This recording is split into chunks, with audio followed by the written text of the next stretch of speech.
السلام علیکم۔ ایمان، یقین اور امید۔ شہر کے سارے لوگوں نے خوشحالی سے گھبرا کر نماز استسقاء پڑھنے کی ٹھانی۔ نماز کے لیے مقررہ وقت پر سب ایک جگہ جمع ہوئی۔ صرف ایک شخص ایسا تھا جو گھر سے چھتری بھی اپنے ساتھ لایا تھا۔ اسی ایمان کہتے ہیں دوستو۔ اپنے اندر ویسا احساس پیدا کیجئے جیسا 1 سال کے بچے کے اندر پایا جاتا ہے۔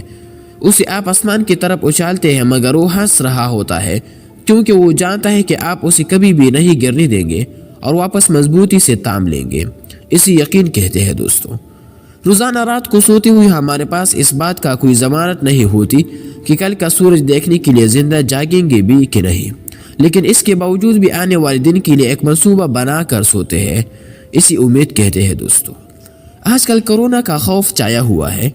لاک ڈاؤن کی وجہ سے ہر شخص بازار سے راشن، دودھ اور سبزی کی خریداری میں مشغول ہے، جن میں کئی ایسے ہیں جنہوں نے کئی ماہ کا راشن جمع کیا ہوا ہے۔ ایسے میں ایک شخص جو مفلسی کی وجہ سے کچھ نہ خرید سکا مگر اس گرم بازار سے بے نیاز اپنے گھر میں قید ہے، اس امید پر کہ اللہ ہی میرا مالک ہے، مجھ سے زیادہ اسے میرے اور میرے اہل و عیال کی فکر ہے۔